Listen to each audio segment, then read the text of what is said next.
महाभारत युद्ध के बाद जब पांडवों ने स्वर्ग आरोहण के लिए अपना राज्य छोड़ा, तब अर्जुन के पौत्र और अभिमन्यु के पुत्र राजा परीक्षित ने हस्तिनापुर की गद्दी संभाली।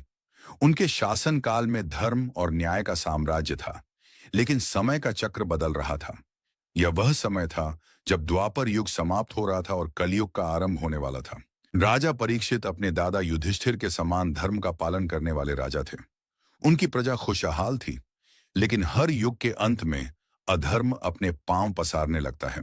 राजा परीक्षित को एक दिन यह सूचना मिली कि उनके राज्य के कुछ क्षेत्रों में अधर्म बढ़ने लगा है। वे तुरंत अपनी सेना के साथ उन क्षेत्रों का निरीक्षण करने निकले। अपने निरीक्षण के दौरान राजा परीक्षित ने देखा कि धरती पर गाय के रूप में धर्म खड़ा है और एक सांड के रूप में सत्य।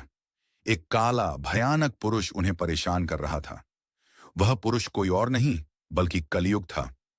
राजा परीक्षित ने अपने धनुष से तीर निकाला और कलयुग को मारने के लिए तैयार हो गए। लेकिन कलयुग ने राजा परीक्षित से प्रार्थना की, महाराज, मैं आपके राज्य में आ चुका हूं क्योंकि यह मेरा युग है। कृपया मुझे मत मारिए, मुझे भी कहीं रहने की अनुमति दीजिए। राजा परीक्षित ने कहा, कलयुग, तुम अधर्म और पाप के प्रतीक हो। तुम्हारे कारण लोग लोभ, क्रोध और अन्याय के शिकार होंगे। मैं तुम्हें अपने राज्य में प्रवेश नहीं करने दूंगा। कलयुग ने राजा से फिर प्रार्थना की, महाराज, हर युग का अपना समय होता है। मैं यहाँ युग के नियमों के अनुसार आया हूं। यदि आप मुझे नहीं मार सकते तो कृपया मुझे रहने के लिए 4 स्थान दें। राजा परीक्षित ने कहा, मैं तुम्हें 4 स्थान देता हूं, जुआ, शराब, स्त्रियों का दुर्व्यवहार और सोना। इन स्थानों में रहकर तुम अपनी शक्तियों का विस्तार कर सकते हो, लेकिन इसके बाहर यदि तुमने पांव रखा तो मैं तुम्हें नष्ट कर दूंगा। राजा परीक्षित के इस निर्णय ने कलयुग को नियंत्रित तो किया, लेकिन धीरे धीरे जुआ, शराब, स्त्रियों का शोषण और सोने की लालसा ने मानव के मन में पाप बढ़ा दिया। राजा ने इसे रोकने की पूरी कोशिश की, लेकिन यह युग का प्रभाव था। कलयुग के प्रभाव के कारण ही एक दिन राजा परीक्षित ने अपने क्रोध पर नियंत्रण खो दिया और शमीक ऋषि का अपमान कर दिया, जिससे उन्हें श्राप मिला। एक दिन राजा अपने सैनिकों के साथ शिकार पर निकले। जंगल में भटकते हुए वह एक निर्जन स्थान पर पहुंचे। वहां उन्हें एक ऋषि तपस्या करते हुए दिखाई दिए। वह ऋषि थे शमीक ऋषि, जो गहरे ध्यान में लीन थे।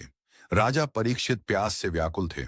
उन्होंने ऋषि से पानी मांगा, लेकिन ध्यानमग्न ऋषि ने कोई उत्तर नहीं दिया। राजा को यह लगा कि ऋषि ने उनका अपमान किया है। क्रोध में आकर उन्होंने एक मृत सर्प को उठाया और उसे ऋषि के गले में डाल दिया। इसके बाद वह अपने महल लौट आए। जब शामीक ऋषि के पुत्र श्रृंगी ऋषि को इस घटना का पता चला तो वह अत्यंत क्रोधित हुए। उन्होंने अपने तपोबल से राजा परीक्षित को श्राप दिया। श्रृंगी ऋषि ने कहा, जिस राजा ने मेरे पिता का अपमान किया है, उसे आज से 7वें दिन तक्षक नामक नाग डसेगा और उसकी मृत्यु होगी। कोई भी उसे इस श्राप से बचा नहीं सकता। जब राजा परीक्षित को इस श्राप के बारे में पता चला तो उन्हें अपने किए पर गहरा पश्चाताप हुआ। उन्होंने अपने पाप का प्रायश्चित करने के लिए राजपाट छोड़ दिया और गंगा तट पर जाकर तपस्या करने लगे। राजा ने इस दौरान महान ऋषि शुकदेव जी से भागवत पुराण सुनी। इस ज्ञान से उन्होंने आत्मा और परमात्मा के गूढ़ रहस्यों को समझा। उनका मन शांत और निर्मल हो गया। 7वें दिन श्राप के अनुसार तक्षक नाग राजा परीक्षित के पास आया। राजा परीक्षित ने शांत मन से नाग को देखा। उन्होंने श्राप को अपनी नियति मानकर सहर्ष स्वीकार किया। तक्षक ने उन्हें डस लिया और उसी क्षण राजा ने अपने प्राण त्याग दिए।